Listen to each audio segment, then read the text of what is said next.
106.9, Doc Mayou. Docteur Mayou, bon matin. Catherine Joanie. Oui. Moi, là, je veux juste revenir sur cet individu-là. Moi, Docteur Mayou, je veux savoir ce que vous en pensez. Je m'excuse, je vais être... des vieux cochons comme ça, là, des gynécologues qui abusent de femmes dans leur pratique, là, puis qui font à croire qu'ils s'en souviennent pas, là. C'est pas la première fois qu'on parle de ce genre d'individu-là. J'ai un peu de misère avec ça, Docteur Mayou. C'est médecin. Ça pourrait-tu se garder une petite gêne sur... puis ils font à croire qu'ils se souviennent pas de leurs patientes, là. Non, c'est très possible, là. Le type a fait 60 examens gynécologiques dans une journée. Il y a des personnes qu'il voyait pour la première fois ou qu'il a peut-être vu 2-3 fois dans sa vie. La femme est en jaquette, il ne lui voit que le visage, à peine. Alors, il est très possible, pour avoir été témoin d'examens gynécologiques à maintes reprises, il se peut très bien qu'il ne reconnaisse pas la personne. Il a vu le dossier, il a fait l'examen, il a examiné la vulve, il a fait un toucher vaginal. Ça se peut très bien qu'ils disent, écoute, tel nom, ça me dit rien. Mais oui, il en a fait 60 dans une seule journée. Oui, ça fait 300-400 par semaine. Oui, je comprends, Dr Mayou, mais c'est parce qu'on est quand même accusé de gestes sexuels à l'endroit. Oui, mais comme, oui, il est accusé de quoi au juste? Je connais pas l'histoire, là. Il est accusé de quoi? Écoutez, attendez, là, je retourne des gestes sexuels. Je pense que c'est attouchement. J'ai pas les chefs d'accusation exacts devant moi. Mais écoutez... un attouchement, il l'a touché à quel endroit? Il a examiné la vulve. Au niveau des parties génitales. Ben oui, mais il a fait un examen génital. Oui, je sais, Dr Mayou, ça dépend comment c'est fait. Oui, c'est ça. Ben, ça dépend comment c'est fait, justement. Il y a des... Ne jamais oublier qu'il y a des femmes qui mentent comme elles respirent. Oui, ne jamais oublier qu'il y a des femmes qui vont ressentir ou qui vont interpréter des gestes à leur façon. Alors... mais c'est parce que ça commence à faire beaucoup, là. Il y a 3 patientes. Là, entre autres, on dit qu'il aurait examiné une patiente sans gants. Il aurait porté un objet tel une bague au bout de l'index durant l'examen. Ne pas avoir permis à une patiente de se couvrir d'un drap. Avoir inséré toute sa main dans le vagin d'une patiente. Avoir demandé à une patiente de faire un mouvement avec son bassin. Avoir caressé les fesses et le bas du dos. Je m'excuse, mon gynécologue, Dr Mayou, ne me caresse pas le bas du dos et les fesses, là. Bon, maintenant... écoute, le bas du dos puis les fesses, oui. Caressés, oui. Avec la femme a les 2 pieds dans les étriers, les 2 jambes en l'air dans les étriers. Comment tu veux qu'il caresse le bas du dos?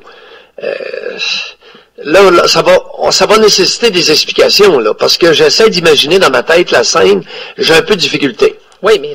Alors là, on va avoir besoin de précision. C'est que, mesdames, avant de monter aux barricades sur ce point-là, même si elles sont 3, souvenons-nous de l'affaire au but. Je me suis senti violé dans le milieu du restaurant de la Queue de Cheval. Je me suis senti violé par Marcel Aubu. Est-ce qu'on est capable de faire preuve de retenue, de dire « Wow! » Non, Marcel Aubu n'a pas pu la violer en plein milieu du restaurant de la Queue de Cheval à Montréal.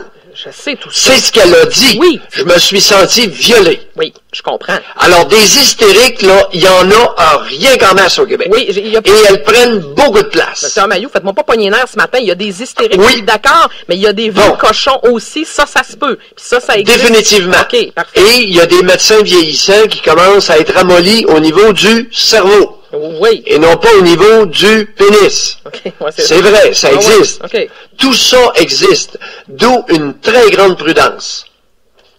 Alors, on accueille les faits et on s'interroge. On veut en savoir plus. Oui, je comprends. Ce n'est pas parce qu'il y a 3 victimes que les 3 ont raison.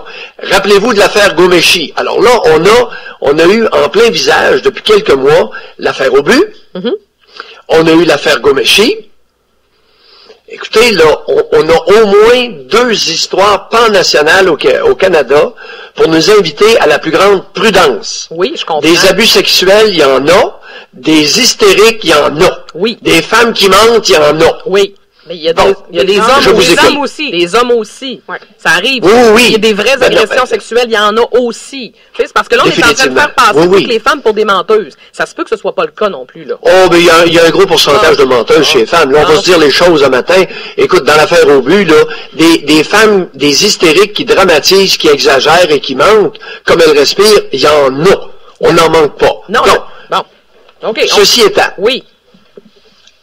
Alors, oui, il y a des médecins qui se livrent à des gestes inadéquats et on a avantage à être vigilant face à ça. Bon. Est-ce qu'on peut aborder le dossier de Mike Ward, Dr. Mayou? Avec grand plaisir, madame. Parce que ça fait beaucoup jaser. Mike Ward était de retour en cours Hey, hier. vous allez me pomper maintenant, vous autres? On pensez jamais défendre un vieux Véra? J'en reviens pas, mais c'est correct. Remarquez qu'il fait face à des accusations. On verra ce que la justice en... Mais vous le surprenez toujours. L'affaire Marcel Aubu, c'est une méchante leçon nationale. Je me suis senti violé au restaurant. Va te faire foutre. Oui. Elle est avocate, 40 ans, ben, est en train de prendre un coup avec lui. Puis le lendemain, mon beau Marcel, les courriels le soir même. Oui, je le sais, Dr. Mayou. À Lumont. Oui, à Lumont. Mais là, c'est parce que vous revenez toujours sur le même cas. Dans le dossier de Marcel Aubu avait la réputation d'être un homme déplacé avec les femmes. Il n'y a pas juste eu... Oui. Attendez-moi, laissez-moi finir. Il n'y a pas juste eu le cas...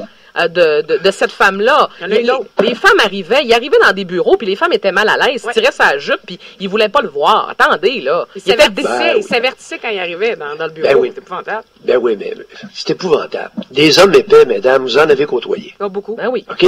Vous allez en côtoyer encore. Alors, si vous vous imaginez que tous les hommes au Québec vont devenir des gentlemen, mesdames, ce matin, vous êtes sur la mauvaise voie. Alors, reculez et prenez une autre voie. Ah, mais bon, alors, des maillets et des épais, il n'y en a rien qu'en masse. Laissez-nous rêver. Ouais, c'est ça. Bon, on va changer de sujet. On va parler de Mike Ward. On en a parlé déjà dans une émission, Dr. Mayou. Mike Ward qui dit prôner la tolérance. Il dit « Ce que je fais est différent de l'intimidation. C'est une œuvre artistique devant un public consentant. » Vous pensez pas toute cette affaire-là avec la mère aussi de Jérémy? Là, vous allez me parler de sa mère, c'est sûr, qui n'hésite pas à qualifier les blagues d'ignobles. Non, et comme mère, on la comprend. Okay. Maintenant, ce n'est pas... Écoutez, la tyrannie de l'émotion. Mm-hmm. Vous savez, une femme en émotion est souvent loin de sa raison. Je pense qu'on aura avantage à la retenir, celle-là. Oui, je répète, celle-là. Une femme qui est fortement en émotion s'éloigne dangereusement de sa raison. OK. Alors, là, on est confronté à la liberté d'expression et... Même si je n'ai jamais vu un spectacle de Mike Ward, même s'il est vulgaire à l'os, je vais me lever et le défendre jusqu'à mon dernier mot.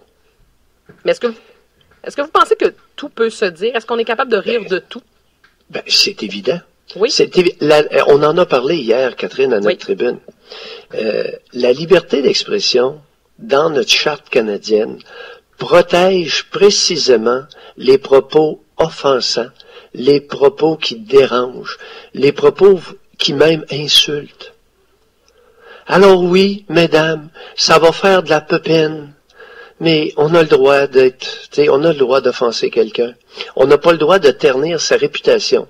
À partir du moment où un jeune s'avance, il chante pour Papou, Papou Benoît, ou Papou François, ou Papou, celui que vous voudrez, quelqu'un a le droit de se lever puis d'en rire. Et c'est bien plate, mais où étiez-vous, mesdames, quand il y a le journaliste du National Post qui a fait une caricature, il y a un caricatureur du National Post qui a fait une caricature de Lucien Bouchard se faisant grignoter sa jambe de bois par un castor. Oui, je me souviens de ça. Mais c'est la blague du siècle. Ah, la caricature était très bonne, en effet. C'est la joke. Hey, là, ça a soulevé un tollé, puis c'est-tu un écœurant, puis il n'a pas le droit de se moquer du handicap de... Je suis handicapé de la même jambe que Lucien. J'ai été amputé, moi, je me suis fait arracher une jambe. Lui, il a été coupé, moi, ça a été arraché. Moi, à même hauteur, à peu près, de la cuisse.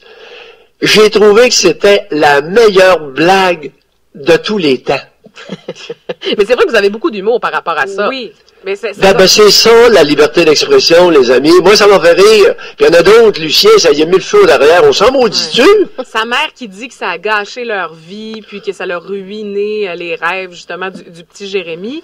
Est-ce que vous pensez, puis on en a parlé tantôt, Dr. Mayou, est-ce que, justement, de le placer dans cette situation-là, le petit Jérémy, de le mettre sous les projecteurs, justement, c'est un petit peu le début, pas le début de la fin, là, mais tu sais, le début de cette histoire-là? Ben, écoute, Joanie, posez la question, c'est y répondre. Oui. Bon. Alors, est-ce que le Jérémy Gabriel est un personnage public? Oui. Ça ne sera pas compliqué le matin, là. Ah ouais. Est-ce que c'est un personnage public? Oui. Bon, qui l'a amené là? Ses parents. Bon, alors, c'est le prêt-payé. Bon, OK. Moi, quand on me traite de fou, là, c'est le prêt-payé de m'avancer pour me sortir la tête. OK. Hey, Dr. Mayou? Alors, si je suis capable d'encaisser ça, c'est bien une valeur. Les parents. Ah oui, soit dit en passant aussi, écoute, il y a quelque chose qui me dérange. Je dois me confier à vous deux, là. Oui. Qu'est-ce qu'elle a sorti? Je me suis dit qu'il allait le faire. J'ai prié pour lui et je lui ai envoyé de l'amour, a-t-elle conclu. En t'exposant, Madame Gabrielle, tu vas faire rire de toi, pis solide. Oui. Mais c'est un peu ce qui s'est passé. Tu sais, je répète, et je cite le Journal de Montréal, en contre-interrogatoire, cette dame-là, la mère de Jérémy, a toutefois admis n'avoir jamais contacté Ward pour lui demander d'arrêter. OK? Je me suis dit qu'il allait le faire. J'ai prié pour lui, je lui ai envoyé de l'amour. Hey, tes vibrations, là, toi aussi, là, tu t'avances, tu te sors la tête sur la place publique, il y a quelqu'un qui va te la chopper, qui va te la couper. Docteur Mayou, je vous ai gardé une surprise en terminant. Vous avez accordé une entrevue à notre collègue Paul Arcan hier au 98.5, puis vous avez bien fait ça. Voici ce que ça donnait hier avec Paul Arcan. Avec nous, le très controversé psychiatre, Pierre Mailloux. Pierre Mailloux, bonjour. Paul, si peu controversé. Si peu controversé. Ben oui, si peu. Hey, d'abord, là... Oui.